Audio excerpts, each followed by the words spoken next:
There we go. There we go. Welcome, one and all, ladies and gentlemen.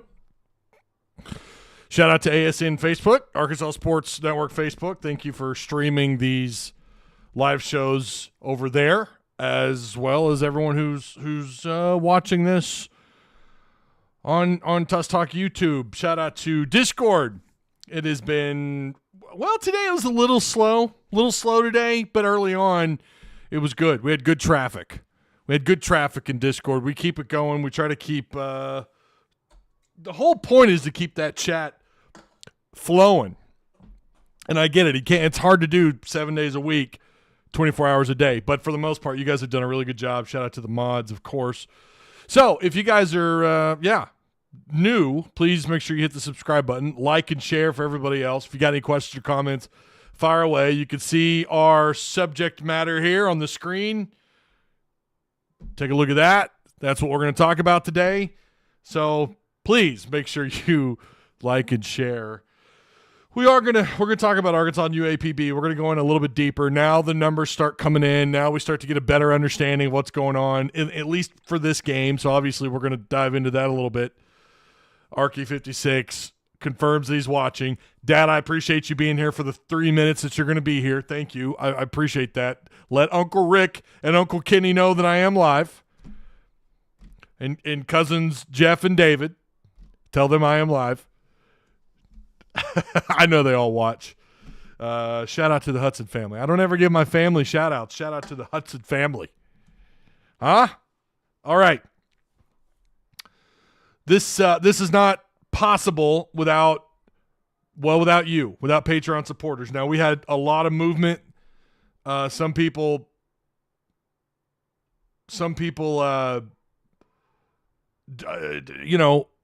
renewing, some people not, but I do appreciate everyone who did. I think we're going to end up at 110 or so total Patreon supporters. It's very difficult to get someone on board. It is. It takes a lot. It's taken me years to even get to this number. I'm very appreciative of that. Thank you so much. Without you guys, this is not possible. You guys are getting extra access. You're getting all of Tusk Talk Discord is completely open to you. You know, everyone else, they don't know what they don't know. They don't know what they're missing because they can't see the rest of that Discord. So there's literally some more Tusk Talk Discord that's hidden, that only Patreon supporters have access to. So again, shout out to Patreon members, and if you want to join and sign up, I upload little 2-minute videos there every once in a while. I give recruiting updates. We talk a little PFF stats. We kind of go into a lot of it. And those guys by themselves, listen, I sit back and I read, and sometimes I agree, sometimes I disagree. There's been some interesting takes in there, and yeah, so why not check it out? Sign up for Patreon today. And also, of course, direct service overhead, the Garage Door Company, better than best results, hundreds of 5-star reviews, affordable outcomes, quality parts. Give them a call today at 501-244-3667. If you need any work done on your garage door, they're the best. They installed my door. Shout out to Travis Ford and the boys. Our other sponsor, Insurance Max. They offer business, personal, life, and health insurance, retirement. They shop the best for you, the best rates for you, and they cover the entire state of Arkansas from corner to corner. That motto is, I guess, Unbiased Brim is responsible for that motto. So I think Insurance Max might need to pay him a little bit, give him some residuals. I don't know. Unbiased Brim, one of our very own, one of our viewers. He's an OG viewer. He's been around for a little bit. All right. Primetime says RQ56 is him. It's funny. We were another thing that I do for Patreon supporters. I get you guys basically. I'm not kidding when I say this. I hold my phone up to the speaker. And as Pitman is talking on the Zoom calls, they're essentially getting the transcript.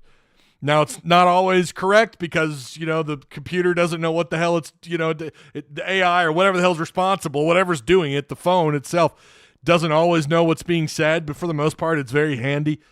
I got phone calls and text messages while I'm doing that, and of course, Arky56 on Pitman's opening statement gives me a call right in the middle of it. Unfortunately, we weren't able to transcribe the entire opening sequence, but no, listen. I always appreciate the phone calls. The text messages are ridiculous. $5 super chat. Break out the Crisco, he says. Hogs 42, Pokes 31. You think it's going to get that high? 73 total points scored? Going to say Hogs win, says Devin Anderson, 34-17. Well, so Courtney Mims. Oh, we have big news. Listen, I think the guests have killed it. Mason Choate from Rivals, from hogbeat.com. Ty Richardson from Morning Rush.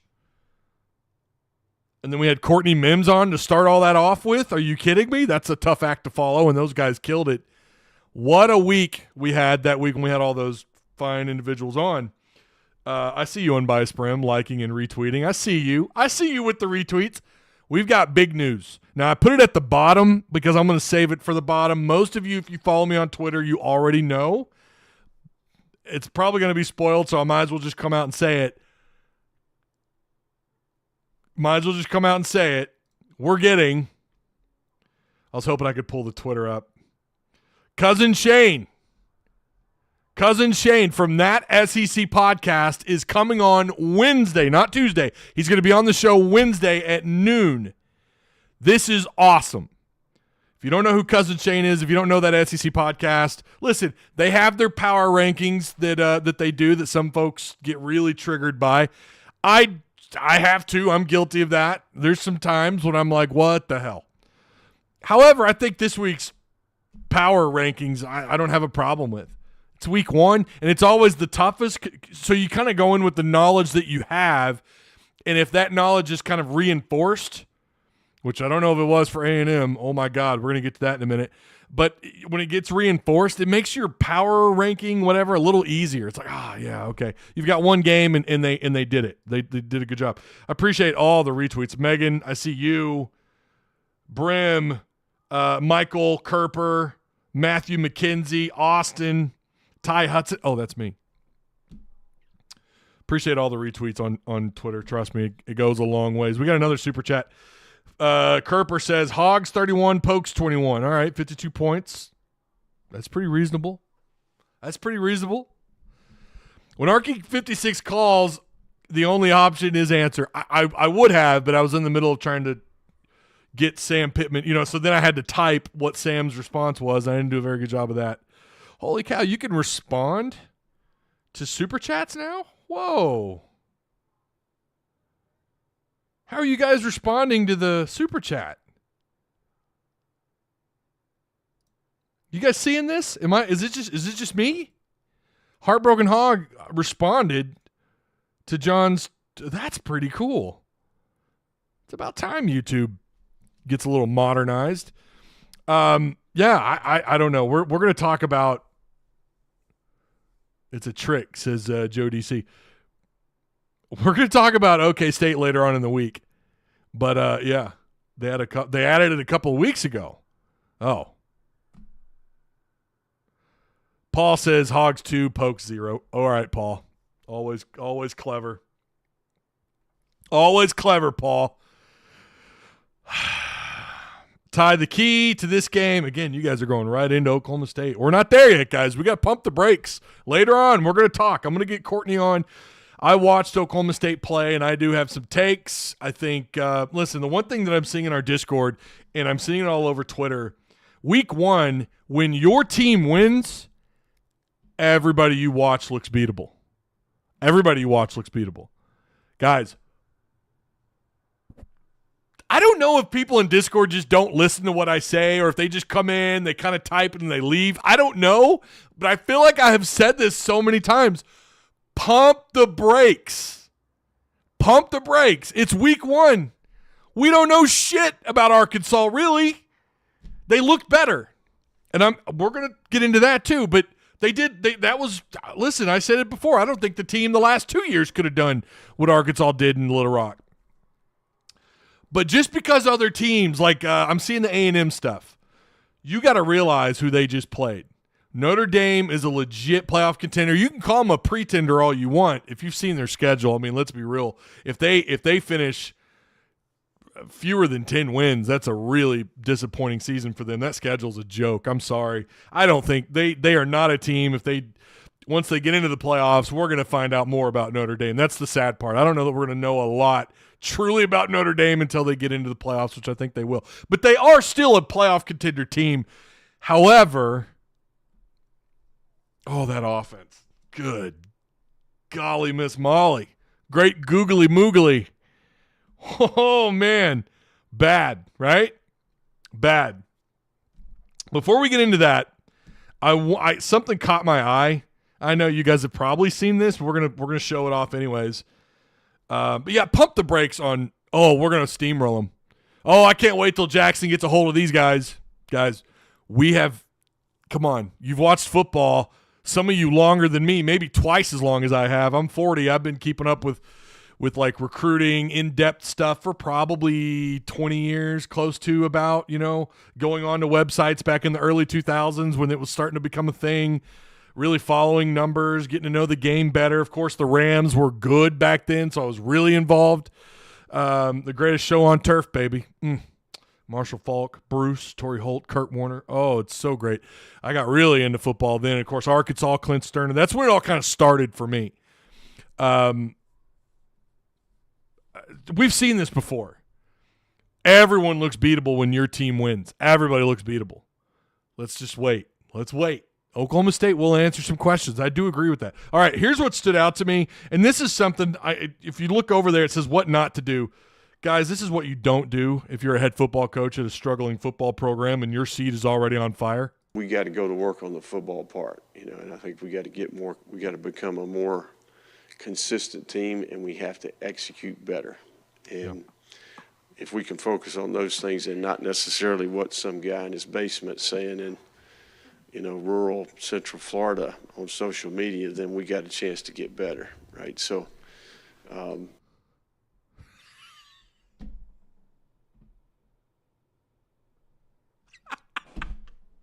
that's what you don't do. Why did he do that? Why?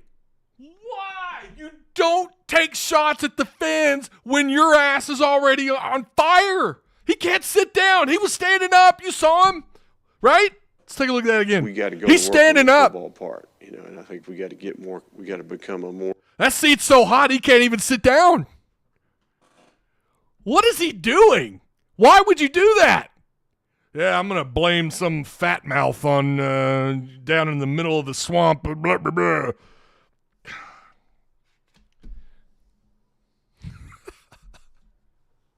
Why would you do that? I don't understand that. When I see this, like, I could understand if you were winning and maybe your seat wasn't as hot and some fan went viral on Twitter for some crazy thing that he said. Then you could be like, all right, that guy, if you want to single him out, I still wouldn't recommend it. Imagine as blue collar as Arkansas is, as blue collar as this state is, and how much emotions and energy, time, money that's put into this program by fans. If Sam Pitman were to come out and take shots at fans, that was a shot at whatever someone. Now listen, we all know people down in Florida are wild. They're crazy. Destin's beautiful. Love those white sands down in Destin, but what the hell? Yeah, it wouldn't turn out very good. And his seat's on fire. And imagine coming out and saying something like that. I would be right here blasting him. I would be right here blasting his ass. Like, no. Fans have a right to be pissed. Your product on the field, blah, blah, blah, blah, blah, right? I'm saying if what happened last year happened this year. I was shocked by that. I really was. I didn't think Billy Napier, not that I've watched a lot of his. Courtney Mims will be able to tell us all about it when we bring her on this week, assuming her schedule works out. She'll tell us a little bit more about Napier. Maybe this is something he's done before. I don't know. And then there was this from Brian Kelly. We had some guys played their butts off tonight, and we're sitting here again. We're sitting here again talking about the same things. About not finishing when you have an opponent in a position to put him away. But what we're doing on the sideline is feeling like the game's over. And I'm so angry about it that I got to do something about it. I'm not doing a good enough job as a coach. Let's do that again. Let's play it again. We had some guys played their butts off tonight, and we're sitting here again. We're sitting here again talking about the same things. He's mad. Hey, that I kind of don't mind seeing. He's not taking shots at, well, I mean, could he say this is ultimately 100% on me? Yeah, and he could take more blame. I don't mind him showing a little emotion. I want him to be fired up. This isn't just another job. I wonder where that accent went. Where'd it go? Oh, it was muted? Don't tell me it was muted. It was not muted. I'll play it again. It shows that it's got volume on my screen. Hold on. We got to go to work. We had some guys played their butts off tonight, and we're sitting here again. We're sitting here again talking about the same thing. Oh, I was. Yeah, I had the volume down. Yeah. I don't know how to like turn down like everything at the same time and turn one thing up. I don't know how to do that. I'm just not. I gotta have Travis Ford and Tim show me how to do all that stuff. And I've only been messing around with OBS for, I don't know, like 5 years. It was not muted. They're trolling you. I think they're saying I was muted. Steve-O says Napier is gone. Tercer says pump the brakes indeed, Ty. I mean, damn, as Hog fans, we got to know better than to laugh at other teams. Yeah, I wouldn't. I do not recommend it. I don't recommend that you look at every single opponent. I don't know about the laughing part, but I wouldn't recommend that either. But everyone looks beatable when your team wins, right? I do the same thing. I'm guilty of it. When I see the Rams coming out on fire, doing their thing, like, God, they're gonna go 15-2 this year. They're not, but I mean, you know what I'm saying. We're all guilty of it. We just got to be careful. Curtis Johnson says, "Hey, let's go Hogs. I'm more excited this year than ever." I don't think Napier gets out of Knoxville, says John Hawes. Napier deserves the Ace Ventura laugh, Ty. Is that what we settled on? That was Ace Ventura? Is that it? Connor Wagman, did you guys watch the A&M game? Like it was, oh my God. You got to remember, before he got hurt, and yeah, he had Bobby Petrino calling the plays at A&M. He was fantastic. And yeah, you could say, well, you know, Bobby, of course, you know, doing his best to make his quarterbacks look good. I think he always did that. I think he made Tyler Wilson look. I think he does that with all of his offensive personnel. You can't really name out. I mean, you can name guys at Louisville, obviously Lamar Jackson. He had a couple of really good running backs his time at Louisville. As an offense coordinator at Auburn, of course, it's Auburn. They're able to produce some talent. But I think what he does, and that's why they always said he built a house of glass at Arkansas, because really the talent was probably, you know, 8th in the league, somewhere in there. It's not quite the bottom and definitely not the top, just outside the top 6, top 7 in talent. And yet the on-field product was always it was just so well polished. You know, back when you had to build a program from the ground up, you didn't have people leaving the team left and right every year like you do now, thanks to the portal. It took a couple of years, and then we saw what it could become. Unfortunately, we didn't see what it was really capable of until years 3 and 4. But I think his offense always makes guys look better than they really are. I hate to say that. Now, fortunately, he did have like the Warren receivers, who I think were all good, and they all got drafted, and they all were signed. I say all, you know, several of them were signed to 53-man rosters, and they were either, you know, they were second team or third string. You have guys like Jarius Wright, who had multiple years in the NFL, Nile Davis with the Chiefs. You know, you had some guys that did churn out pretty well, but for the most part, he never worked with legit first-round talent. Now, Mallett is also a different story. I think Mallett's honesty, maybe the NFL or when he was talking with the NFL teams, about some of his habits. Maybe that cost him a little bit of room, but we all thought at the time, of course, he's first round talent, and he slid back. Looking back on it, they were probably right. Mallett was never first round talent, but he was a hell of a quarterback, elite Arkansas quarterback, elite, arguably the best Arkansas quarterback, no matter what records were broken. So I think that's part of what's happened at A&M with Connor, with Wagman, whatever. His numbers are really bad. We did skip. We're supposed to talk about Carmona. We'll do that in a minute. We skipped. But Wagman went 12 of 30, 100 yards, 2 interceptions. According to ESPN, he had a 31.8 quarterback rating. What's a little shocking here, with a clean pocket, this is coming from PFF, their extra stats. I like again, we talk about their grades, but some of their grading is just bizarre, a little strange. In some of these games, are they really watching? I'm a fan of PFF while also being a little skeptical of some of how they come to these numbers. And I have talked with the U of A about PFF. Have I told you guys this? I talked to I'll just say I talked to somebody very important at the U of A about PFF. They do not reach out to these schools. They don't talk to these schools. There's no communication between them. So, like, when you're grading teams, when you're grading players, how do you know exactly like who's at fault on a given play? Some of that stuff is a little sketch, right? But some of it makes sense. And we saw some of this. With a clean pocket, Connor was 45%. Under pressure, he was 25%. He was 2 of 8. And that sounds about right, the amount of pressures he had. I kind of thought it might be closer to 10, but maybe not. Not blitzed. He completed 41% of his throws. When blitzed, sub 39% at 38.5. His overall grade was 29.7. His pass grade was 28.4. Yeah, it's just bad. It was really bad. And by the way, also according to PFF, there's only one drop. There was only one drop by A&M receivers. If I'm looking now, this is just the passing. I might be looking at that wrong, but I am looking at the actual completion numbers here. Horrible. 40%.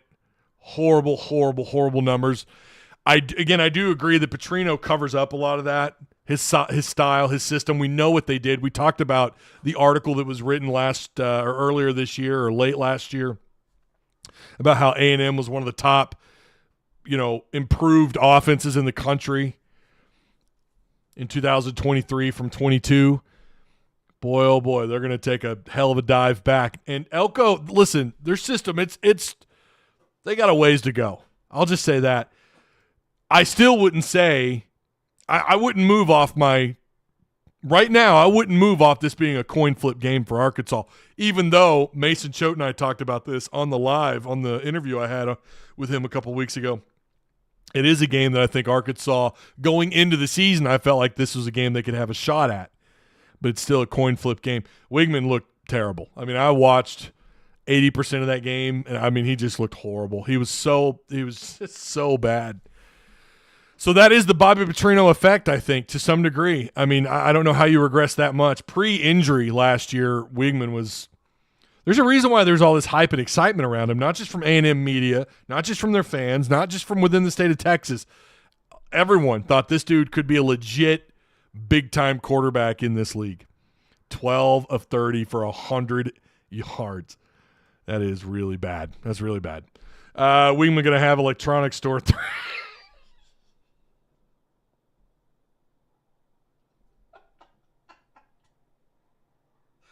Oh, my God. Connor Wagman's going to have an electronics store. That is savage. Oh, my God.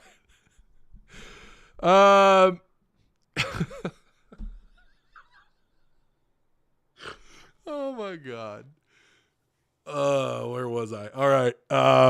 What is PFF? That's Pro Football Focus. Sorry, I say that just assuming everyone knows. If you pay attention to the NFL, PFF it's handy. I know people who run fantasy teams using PFF, like them a lot.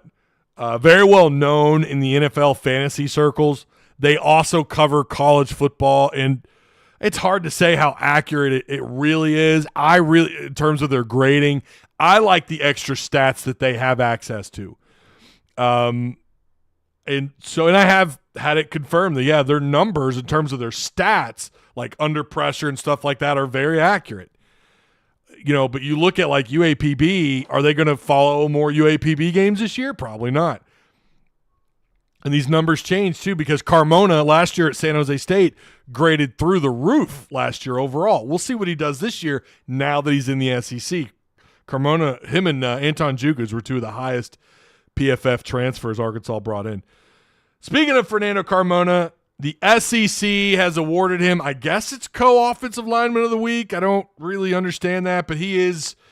I didn't even see who the other player was, to be honest with you. I just saw that he was one of them. Who was the other one? Let me type this in here. Southeastern. Who was the other player? Because they have two. Scrolling. They have two players. Yeah, Fernando Carmona for week 1, offensive lineman of the week, and then Cameron Williams from Texas. Cameron Williams was the other. So I guess that's co. That makes sense. I mean, unless they're going to give out. Well, now hold on. No, okay, it's special teams. I was going to say, wait, maybe they are doing it for each position on the offensive line. Maybe there are 5 offensive linemen of the week. Once again, looks like it's co. What else is new? Make sure you guys like, share, subscribe. Eagle says, I hope OK State is as cocky as their fans.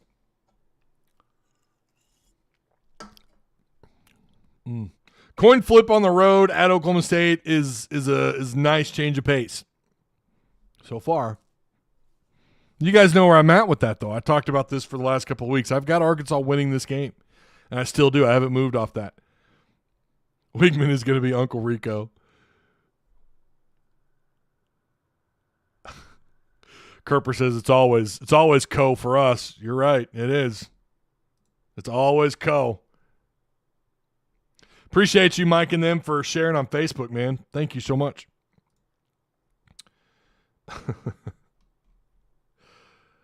Oh, man. Yeah, yikes for Wagman. I thought overall the SEC did okay.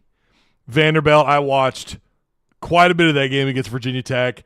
We did run a poll, and I'm going to brag about it. I was the only one out of the however many 12 people, I was the only one to pick Vandy.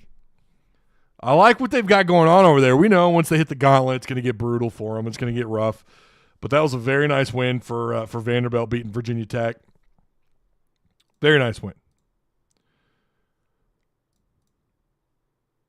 Texas off to a good start. Like there's not really any major shocks when you look at the scores within the SEC this week 1. Missouri over Murray State, 51-0. Oklahoma over Temple, 51-3. Georgia over Clemson, God, beat the snot out of Clemson, 34-3. And they didn't even look like a ranked football team. And I think they probably should drop back. Now, either Georgia's just really that good, which is always a possibility, but to lose by 31 as a number 14 team in the country, I mean, it happens. It's just I kind of thought Clemson would at least fight a little bit. And early on they kind of did, which was expected. But, I mean, we knew Georgia was going to win that game. I picked Clemson because that's one less person I had to give XP to in Discord. Not even bullshitting. Texas over Colorado State, 52-0. They looked the part. Caught some of that game. Did not catch much of the Western Kentucky-Alabama game, but Alabama won 63-0. Ole Miss with the most points of the week, 76-0 over Furman. Dart threw for 418 yards. I don't have his numbers, how many snaps, but something tells me Lane saw that Arkansas He saw some of these scores and he thought, no, we're going to do better. That's such a Lane Kiffin thing to do, though. Notre Dame over A&M, 23-13. Tennessee, 69-3 over Chattanooga. Miami smoked Florida, 41-17. Who cares what that guy on Twitter says? Who cares? Vanderbilt over Virginia Tech, 34-27. What a ball game. Went into overtime. South Carolina over Old Dominion, very ugly win, 23-19. Mississippi State over Eastern Kentucky, 56-7. God, everybody played, huh? Auburn over Alabama A&M, 73-3. Southern Miss drops to Kentucky, 31-0. And, of course, the last one, USC over LSU, 27-20. That's another game. Has USC revamped their defense finally? Or is just LSU going to take that big of a step backwards? Moss looks good. I thought both quarterbacks looked good until the end. I thought both quarterbacks looked good. Marks was him, man. 378 yards. Or I'm sorry, Moss, not Marks. Marks ran the ball, 16 carries, 68 yards. Lacey for LSU had 7 grabs, 94 yards, and a touchdown. LSU is going to be cheeks, says Kerper.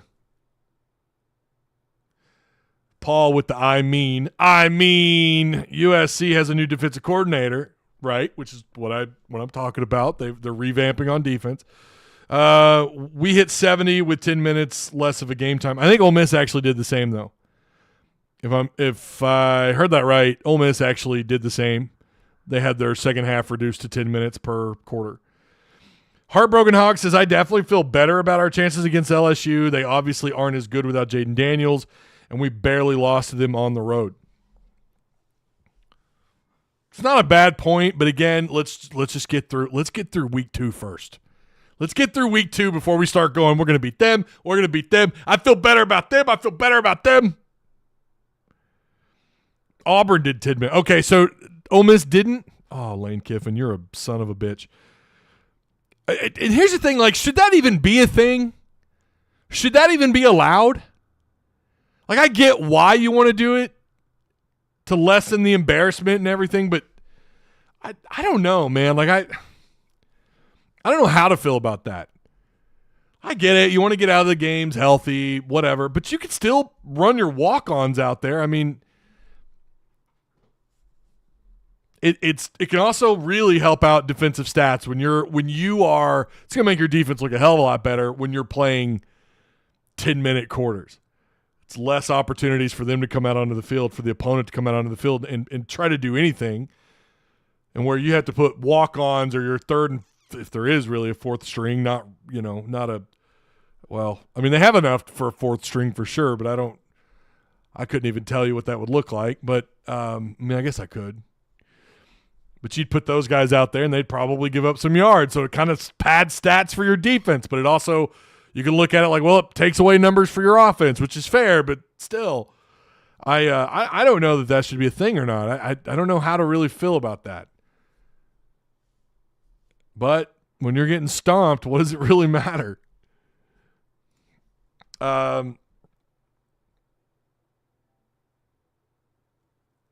didn't have to go for it in the fourth like Ole Miss did. I'm unaware of that. I didn't catch much of the Ole Miss game. DraftKings know all the bets, even the over-under on the Arkansas game, since it wasn't a full game. And I know that was another issue with Bet Saracen. They were talking about that. They had to like go through the state to make sure those bets went through. I don't know. I'm not a gambler. You guys know I don't really gamble, but yeah, I don't know, and that's gotta suck for them too, right? The gambling community is probably pissed.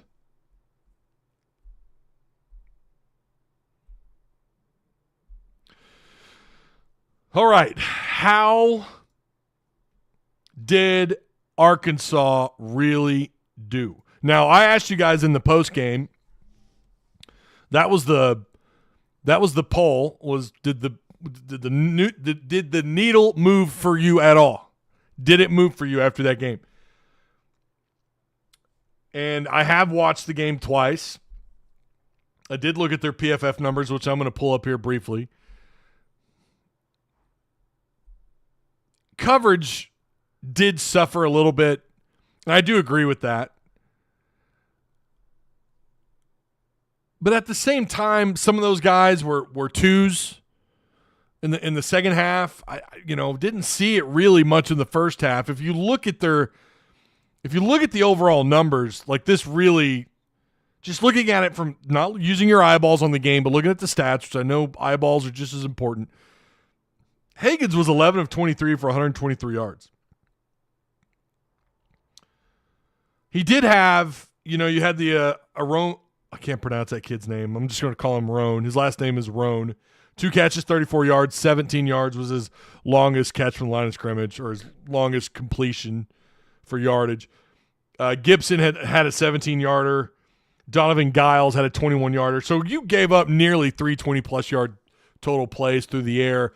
You still minimized their damage. Now, Pitman talked about tackling being an issue as well, and that's fair. Well, I mean, I think he was in regards to Ollie getting ready for Gordon, getting ready for Oklahoma State, and he's not wrong. Gordon sheds tackles.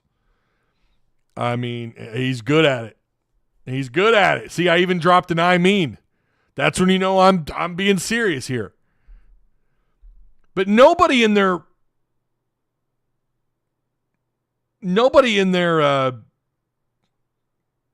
offense like exploded. Like not one guy took off. I was looking at this wrong. Roan actually had 2 catches for 34. Gibson had 2 catches for 32. Giles had 1 for 21, which is the longest play from the line of scrimmage for them, which is also a pretty good sign. And then Christian, I swear to God, I thought his last name was garbage when it was on the broadcast. It's Christian Gamage or Gamage. Potentially a really badass name, actually. Gamage. Sounds like a transformer. Christian, and it's a really cool way to spell Christian, too, with a K. That's pretty dope, actually. 3 catches, 21 yards. His longest reception was 11 yards. Jackson Isaac had a grab for 9.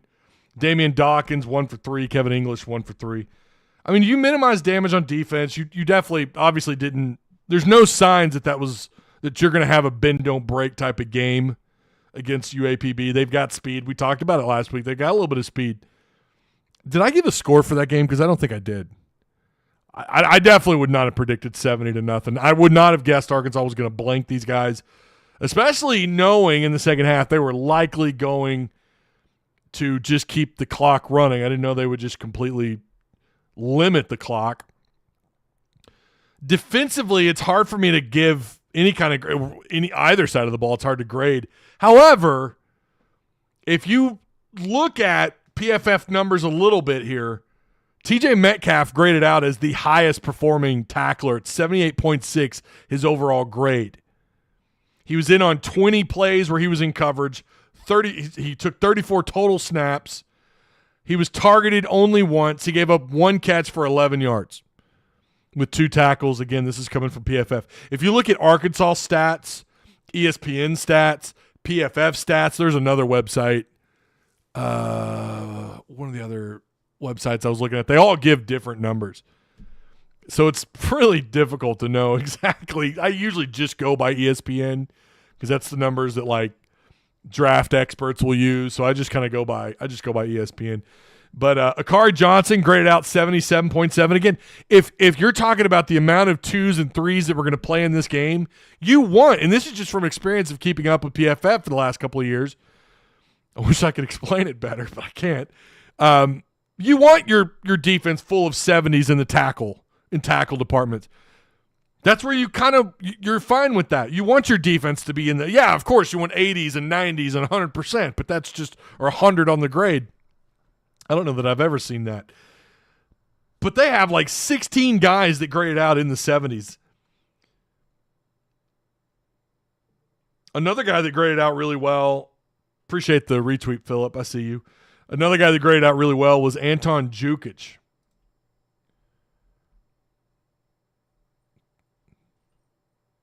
Well, I say graded. Sorry, let me rephrase that.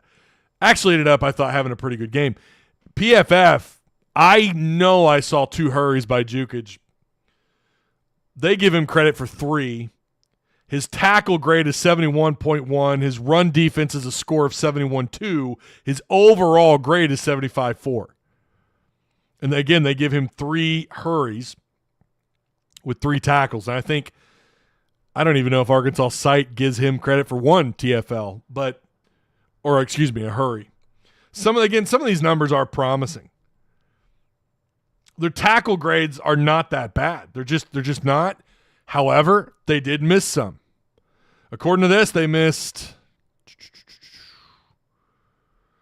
It gets up there. Steven Dix Jr. they say was 50% on tackles, which is why his tackle grade is 44.9. Kyvie Rose missed a tackle. Xavion Sori, and we saw this because in his pursuit, he gets beat to the outside and he stretches his hands out, and a couple of times he can make that play. I've seen him do that in practice. He had 2 missed tackles.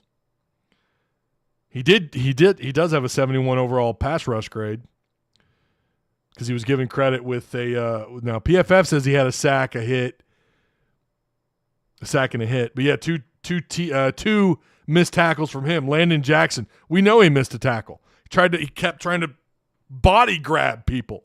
He had 2 missed tackles. Charlie Collins, Larry Worth, Marquise Robinson, Keon Stewart, all with missed tackles. Now, some of those guys are in the secondary, and those numbers are going to pile up. So how many total? 1, 2, 3, 4, 6, 8, 10, 11. Yeah, 11 missed tackles according to PFF. That's not good. That's not a good number, especially considering who you were playing. But they still graded out pretty good. So it's one of those things where, like, the grading from PFF says, okay, based on what we saw in this game, should you be a little bit concerned? Maybe, but they still graded out pretty well. TJ Metcalf, I thought, played a really good game. His coverage score ends up at 57.2. His overall defensive grade is not super high, but that's because his coverage grade and his run defense grade kind of dropped a little bit. But his overall grade, 58.9, but I wouldn't look into that. I wouldn't look into the guys that grade great or not, or just in the middle, which is where TJ Metcalf grades out at. I thought he tackled really well. He wasn't targeted a lot for a reason. I would have liked to see Jukic take better angles, and I would like to see Jackson finish tackles. He stopped the guys, but he didn't get them down, says John.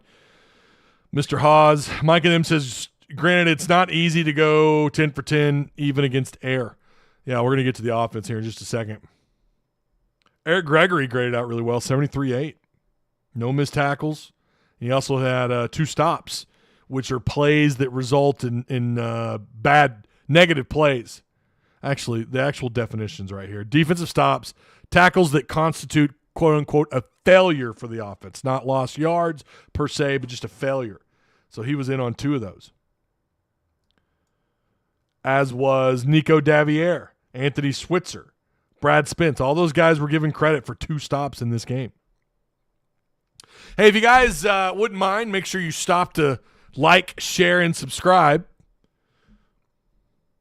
If you're new to the channel, we had a bunch of new subscribers. Shout out to Arkansas Sports Network for streaming the live show over on their Facebook page as well. Make sure you go like and follow them on Facebook. Offensively, this is where things get interesting, and we can kind of diagnose them a little bit better because obviously that was the focus of everybody's attention. Taylon Green, 92.4 overall score. His run grade was 84.8. That's absurd for a quarterback. That is absurd. 88.9 passing. Now, didn't put up a huge chunk of yards in the air. Had over 300 yards of total offense. Shamar Easter grades out high, but that's mostly because he only had 4 snaps. Amarian Harris would end up getting the most snaps of anybody on the roster, again, according to PFF. 61 total snaps is where they have him on offense at, I think all of which were at guard. His pass block grade, not bad, 64.9. That's okay. His pass block, 72.1. You like that. Fernando Carmona, we already said, he got the SEC Offensive Lineman of the Week, or Offensive Lineman of the Week. He had an 81.8 overall pass block grade with a run block grade of 74. I thought Carmona did a really good job. I really did. I liked what I saw out of him. Overall, the offensive line did a pretty good job, giving up just 5 total hurries. Carmona took 49 snaps at left tackle. We saw Marion Harris get 12 snaps at left tackle. Josh Street, I told you guys they're working him at left tackle, and here he is. He got 10. He had 2 less snaps. He also took 12 snaps at center.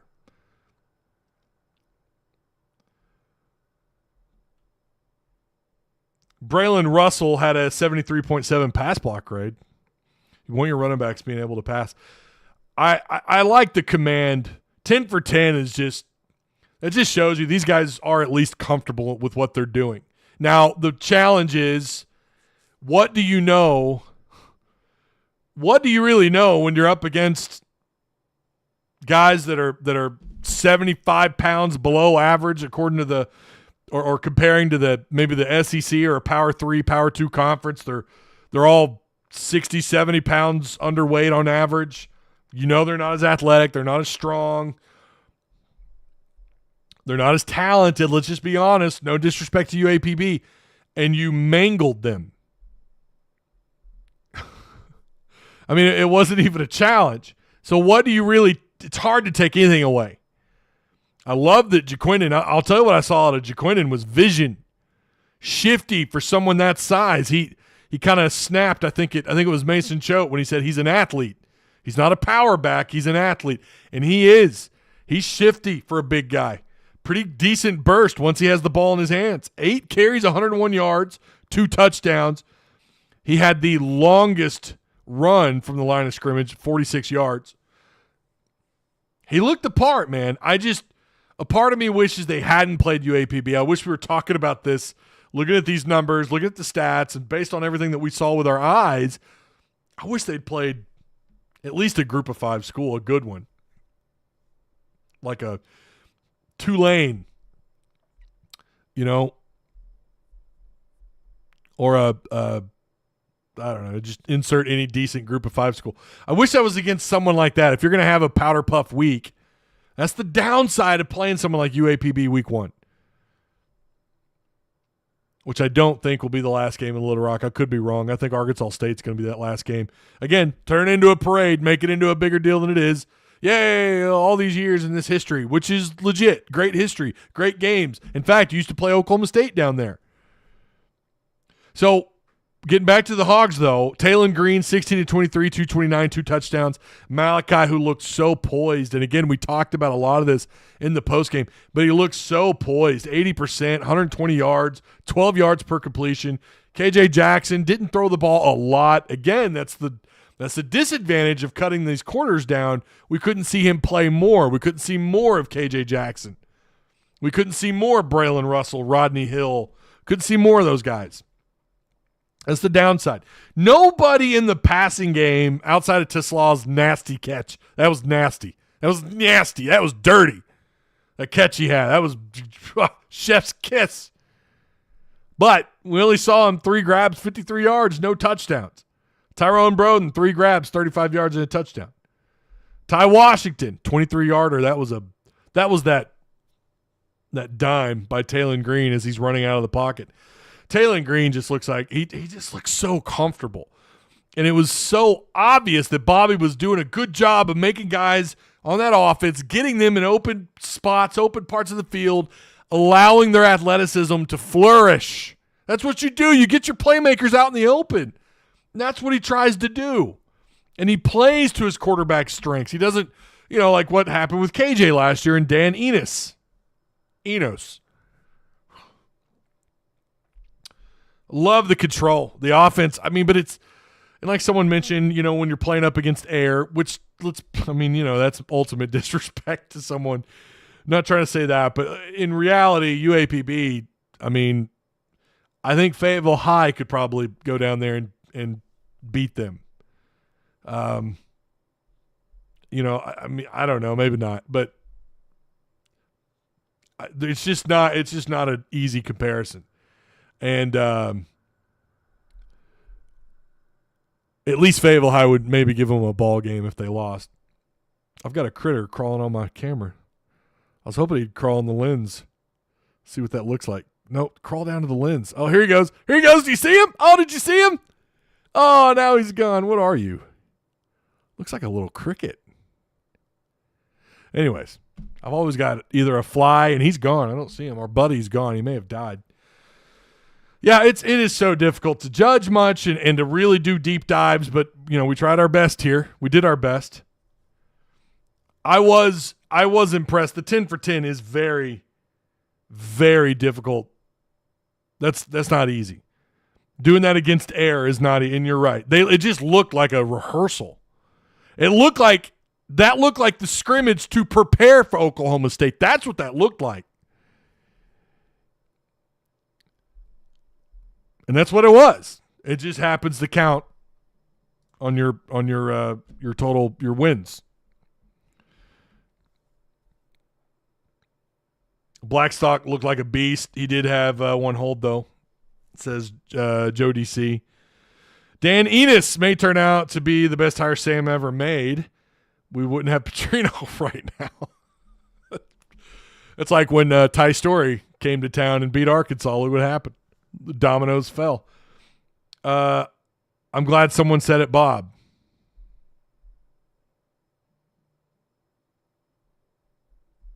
Okay. My takeaway is that we finally and forever. Oh, we finally in forever looked dominant. I can't remember we were able to impose our will on someone. Well, 2021.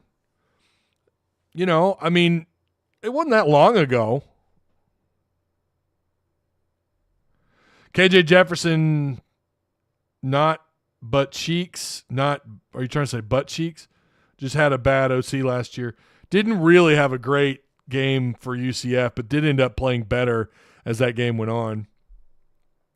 I gotta say, I don't have, I just don't have the personal vendettas some people have. Like Dan Enos. Man, you know what? Yeah, you could say he came in, he got the bag, and he left. Whatever. Would you turn that money down? Of course not. It just wasn't a good fit. I mean, I've had people in Discord tell me that they're going to fight Chad Morris if they ever saw him in the streets. Why? I mean, he sucked as a head coach. You could tell him, hey, man, I just don't think you're a very good head coach. I think you actually kind of sucked. Hey, let's go have a beer. I've never understood that. Like, oh, you were awful. I'm gonna beat you up. I don't understand that. I just don't get it. To me, that shows me you're soft. Is it what? You just go to violence that quick? Come on, man. Non-aggression principle. Get to know it. Understand it. Try to live it to your best. It's not easy. I get it, especially when you have these hooligans on Twitter and people taking shots at you and all that. It's not easy. I've had people threaten me, want to beat me up in person. Chad Morris promises a championship. Okay, but what did you – I don't know. He should have said that. I don't understand I want to kick your ass because you failed. I don't get that. And some of the hate hurled at KJ, man, you could get upset about some of the rumors, whether they were true or not, whatever. First off, I'd love to see you try to kick that guy's ass. I would pay money to see that. But I just never understood this, even in the NFL.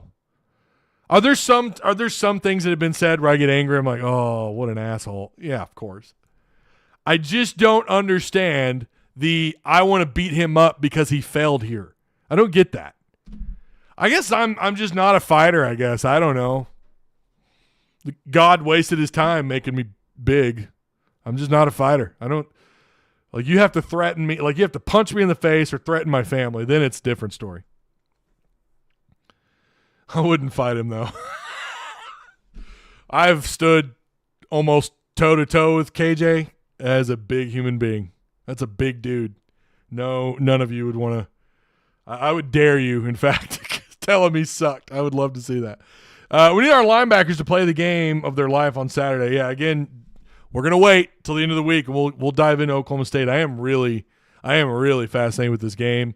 I'm going to watch their game again on YouTube. Can't wait. Good luck with KJ.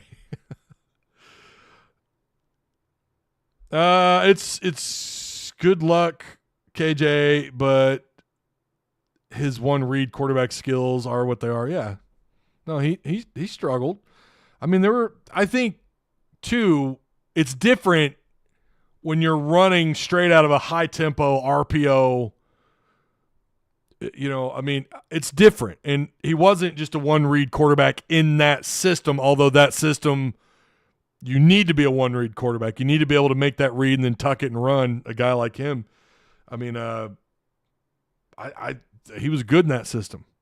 You know, he was very good. Kendall Briles just knew how to operate KJ. I wish him the best. And when they're on TV, I'll probably watch him. I don't know how he'll do with Gus Malzahn. I don't. But you know, we'll see. But again, I don't understand the threats on Twitter.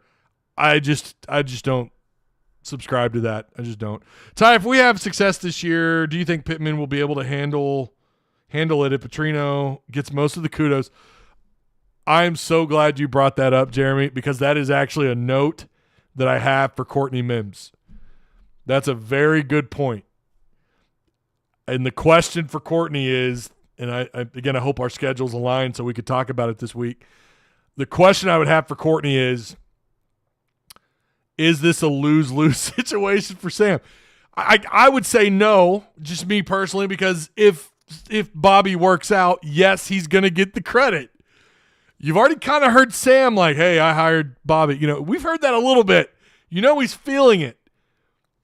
But there is this with let's say they continue on this path of being great on offense. I'm not saying they're going to get 700 yards of offense a week, but if they continue on this path and they end up a top 4, top 3 offense in the SEC, top 15 in the country, who's going to get credit for the turnaround? It's going to be Bobby Petrino. What does that do for Sam? Keeps his job. I mean, yeah, sure. That's fair. That's probably about the only counter you could give to that, but it is kind of a lose-lose situation in terms of who's getting credit. And we don't talk enough about Travis Williams. We don't talk enough about the job that he did on defense. They were way better than Barry Odom was in his 3 years here. Not completely in every category, but I mean, God, they got after the quarterback really well. They weren't, like, especially the first half of the year, you felt like they could contain, maybe not stop, but contain even some of the most potent offenses. I mean, you got to give credit to Travis Williams. Why don't we give him more credit? I like those guys. I really do. That was my favorite part of practice, was watching the one-on-one drills and going down there and watching them and hearing them talk their players up. Way more active than the offensive side of the ball, because I think Petrino had so much control over that. Whereas on defense, it was like they were all in on it. You know, all the staff, everybody was in on it. They were all coaching up. Not to say that the offensive guys weren't. I'm not saying that. They were also a little bit further away. You can't hear everything. But his nonchalant, entitled attitude is infuriating when our team is getting destroyed, says Bot Magnet. Okay. Does that really bring you to violence, though? I'm not saying don't be angry. I just don't understand the people that are wanting to fight people and, you know, I want to beat up Chad Morris because he didn't work out as a head coach. Man, he lost his job. It was embarrassing the way all that went down for him and the U of A. Yeah, you could say it embarrassed the program. Fans were upset about it, as they should have been. I'm wondering why you're not more upset at, like, I don't know, the board of trustees, the people down in Little Rock, the people who control all this. That's the people you should be upset about. The people who, you know, we often talk about Texas and why that's such a hard job. And I'm sure you have that going on at Florida. You have that going on in Alabama, LSU, where you have outside influences that have so much say over what's going on in the football program.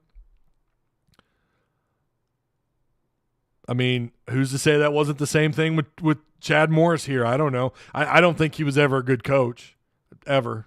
I mean, after his first season, I was telling you guys, he deserves a lot for what happened, you know, for how things turned out. He deserved a lot of criticism. And I had people pissed at me for that. I don't think he was a good coach. I don't know. I'm not quick to violence. It just takes a lot. Is head coach Petrino a businessman, says Buck. Hey, make sure you subscribe, Buck, if you're new here.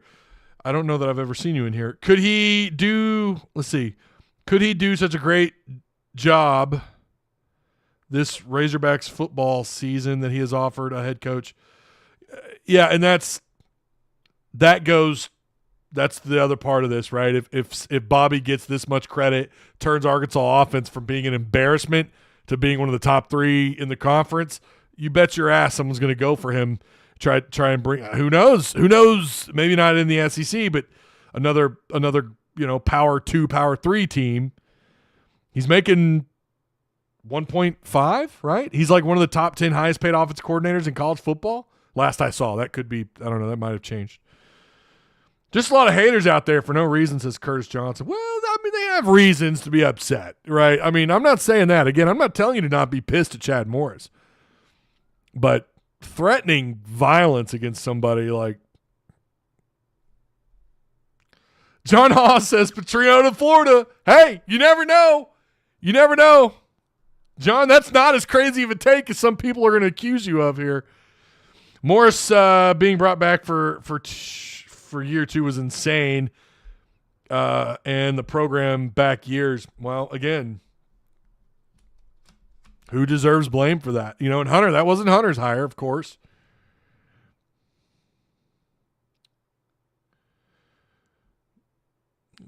Jody, I swear to God, that's going to be our next bumper sticker. I mean, ... That's what we're going to do.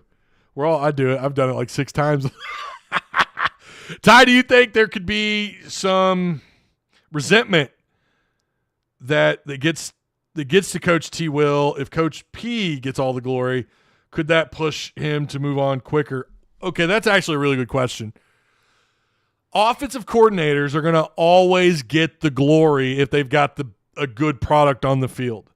Defenses will get credit, right? Defense coordinators will get credit. They'll get notoriety. They'll get that, right? They'll get the reputation of being, look what he did here or there. Offensive coordinators are going to this is why offensive coordinators are getting the most job interviews at the college, high school, college, NFL level, right? Not to say that there aren't plenty of defensive guys. There's plenty of defensive guys that actually make the transition over to offense. Look at Washington's head coach. He actually coached defense for a short while, flipped over to offense. He actually coached the Rams with Sean McVay for a little bit. Florida, hello. Think he's a Florida alum. Just saying, maybe that's their next head coach. That's going to always be the case. No, if that's the reason why he moved on, that would be kind of silly. That'd be petty. He's making. Listen, the question's going to be pay, right? Like, what's his extension look like?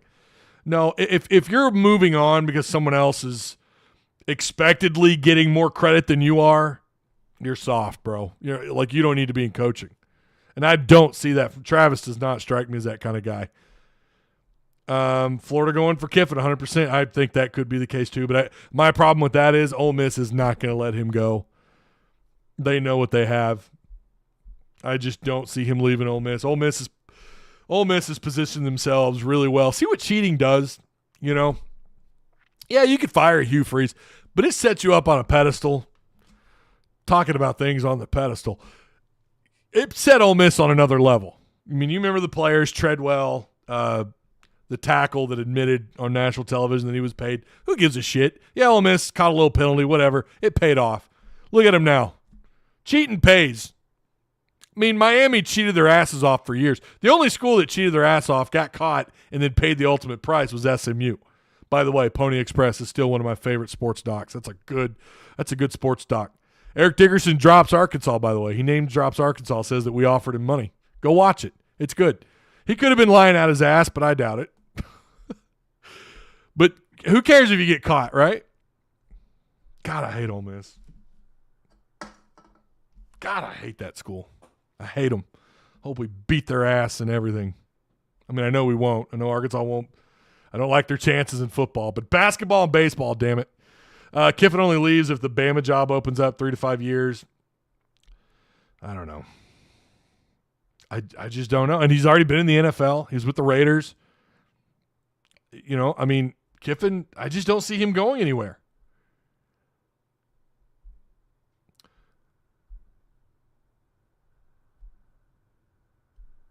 I mean, I guess it's always possible, right? I mean, it is still just Ole Miss. Let's be real. But he has turned that. I mean, that school's getting a lot of attention. Turn on SEC Network. That's all they're talking about. It's Lane Kiffin. Kiffin does something on Twitter. It goes viral. I mean, that's what he's done. It's like Cal or Muss when he was here, right? And now it's Cal, everything he does. I'm sure plenty of people hate us. Hi, Kentucky. Where's Peanut Butter Posse at?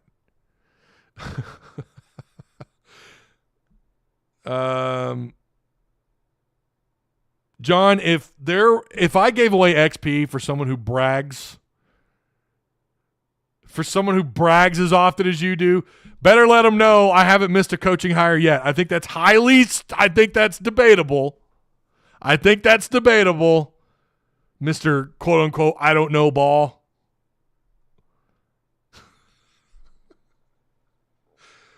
Oh, you guys crack me up, I swear. It's what makes Discord a classy place. We're not full of degenerates. Kudus is still out. Yeah, so we could probably, we'll talk about the injury situation. Kudus, I'm going to call it now. I don't know if we see that guy back this year. They've just been so weird about all that. Guys, he did not participate at all during fall camp. I think Sam maybe thought there was a possibility that Kudus would come back. They got the scans. In his own words, I don't actually have the transcript out in front of me, but basically in his own words, it was he's not playing, and that was kind of it. I mean, there was some more there, but not really. Nothing that told us anything more or less about the situation. Kudus is out. Armstrong probably not going to play. You need Armstrong, man. You need Armstrong. That guy, you just kind of feel like the offense, it flows through him, man. I watched him come back from a hamstring problem in fall camp. It's like he never missed a beat. Broden has it in him, too, to be the man, without a doubt. Jeremy Gray says, Ty, could you imagine the fan outcry if we had a great season and Petrino left for another school? I think Pitman would retire forced and paid well, and Petrino would be put in there. Okay, so you're saying if Pitman got all the credit, or if Petrino got all the credit, Pitman would retire. So that's the most common take, right? That Petrino would end up taking the job. I just don't know about that. He said questionable on Armstrong. Yeah, I mean, his record, Feral Hogman, when he says questionable, I think more times than not that player doesn't play. So I took that as he's probably not going to play. They need him to play. Steven says, dude, if Bobby P left us high and dry after a fire year, I might choose Take it out on your fence in the backyard, man. He takes the Florida job, and Steven, the first person he sees in a Florida Gators shirt, he just pops him in the mouth. What did I do? Jeremy is about right, because that's what I'm kind of thinking will happen, or we have a terrible season and BP is in. Listen, he's tied at the hip to Pitman. I think he's tied at the hip. I think if it's bad enough that Pitman were to be fired, Bobby's gone. He's not sticking around.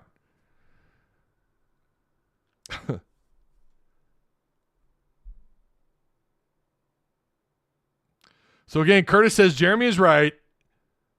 Jeremy is about right, because that's what I'm kind of thinking will happen. Or we have a terrible season and BP is in. I think Bobby is tied at the hip to Sam. Whatever happens to Sam, if it's bad, it's going to happen to Bobby. He's going to be fired. He's going to be out the door. I just think that's what's going to happen. I really do. If they're bad. Now, again, I have them at 6-6. I haven't moved off that yet. Who you're going to get is coming. It's not brewing yet. We're at like that's where we're at right now. We're at we're not quite at the Who you gonna get? We're not quite there yet. We're not even 1/5 of the way there. They look promising against UAPB. Ty, share the meme.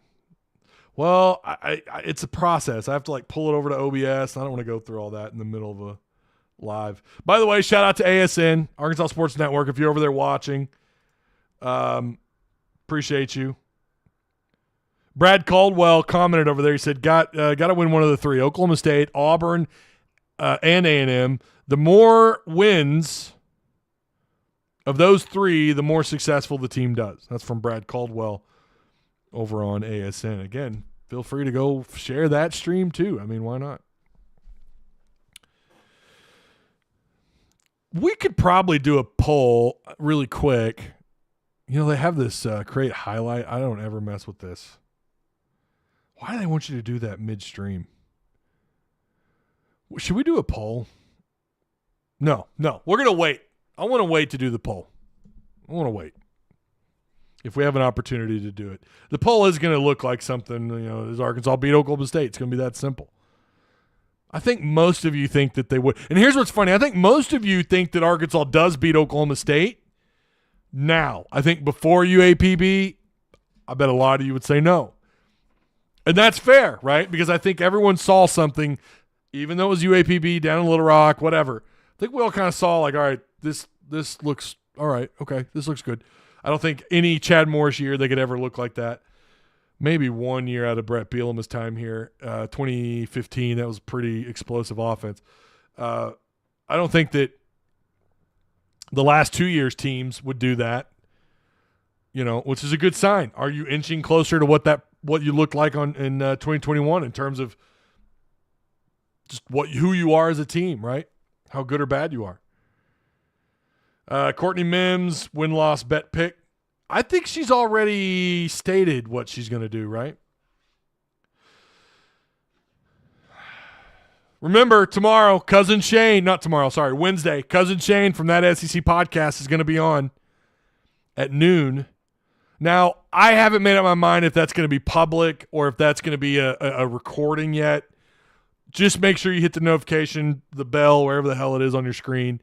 Make sure you're subscribed. I will let you guys know if we're live. You'll know. Just follow me on all the socials, Facebook and Twitter. Make sure you're in Discord. By the way, mods, if you could share, if I have a mod still in here, if you could share some of those links, Patreon and Discord, that would be awesome. But yeah, Cousin Shane, man, how cool is that? Steven says we looked like an SEC football team.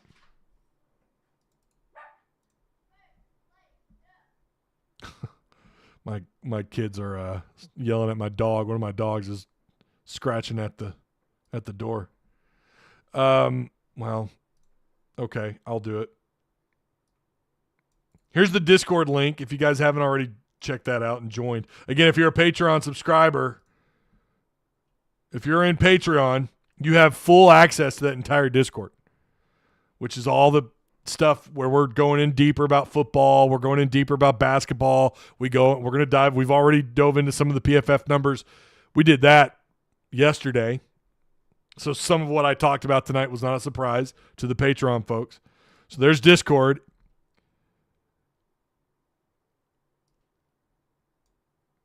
And there's Patreon. John's got me on. Thank you, John. I appreciate that. Brandon Tolley says Ty should have another child, hopefully a boy, name him Clark Hudson. That would really piss off Hudson Clark haters. Just a random thought. His name on files would read Hudson Clark.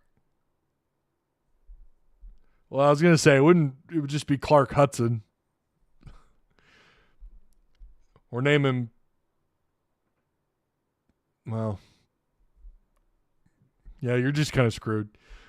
On a side note, got the first snow of the season last week. Now it's 90. Steven, where are you at? You in Colorado?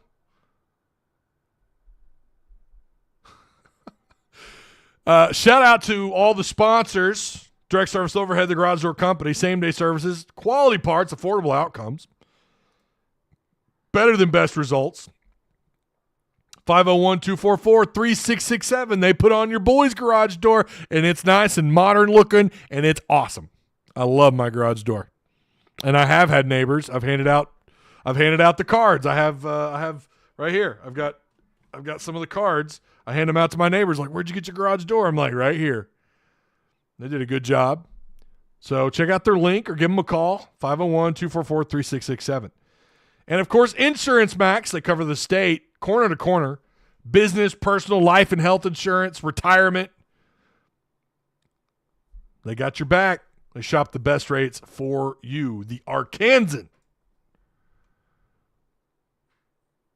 Arkansas travels.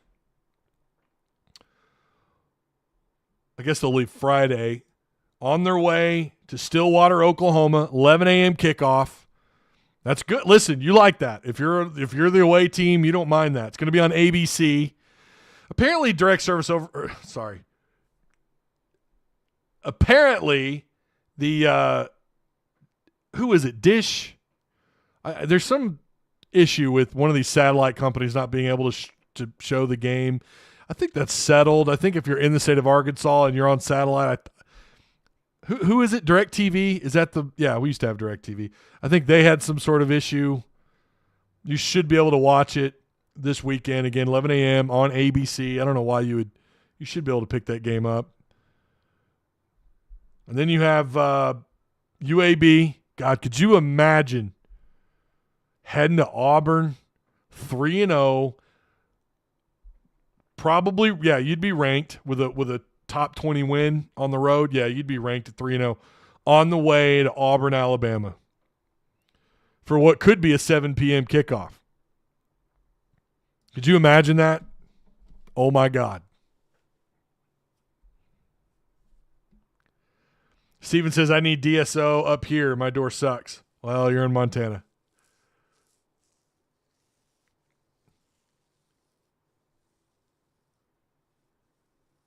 Give me all the Kool-Aid, 10-2. Yeah, if you went to Auburn 3-0, oh my God, the hype would be incredible. All right, that is going to do it. I'm going to go eat some din-din. We had a taco kit, so that's what I'm going to go. I'm going to go eat a taco or two. I appreciate all of you. Make sure you like, share, subscribe. If you're over on Arkansas Sports Network, make sure you have joined and followed ASN on Facebook. Shout out to them. I appreciate them streaming the live shows, Tusk Talk with Ty over there. If you're watching this over there, feel free to come on over to Tusk Talk with Ty as well and subscribe to this channel. Support both. Buck says, I joined YouTube Tusk Talk when you hosted Courtney Mims. She brought great info about NIL. That's why I said about her bet UA winning losses. I appreciate you being here, Buck. Hopefully you'll stick around when I don't have Courtney Mims on. Feel free to join the Discord and check out Patreon as well. I appreciate everyone for helping make this possible. I appreciate the mods. I appreciate John sharing all those links. Thanks, man. And I will see you guys.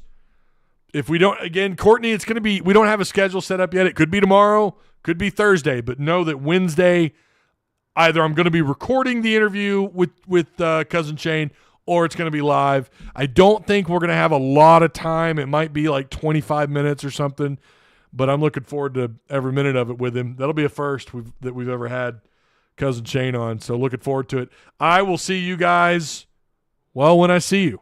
How about that? Be good. Enjoy the rest of your night. I'm going to go eat some tacos. I'm starving.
again. We're sitting here again talking about the same things.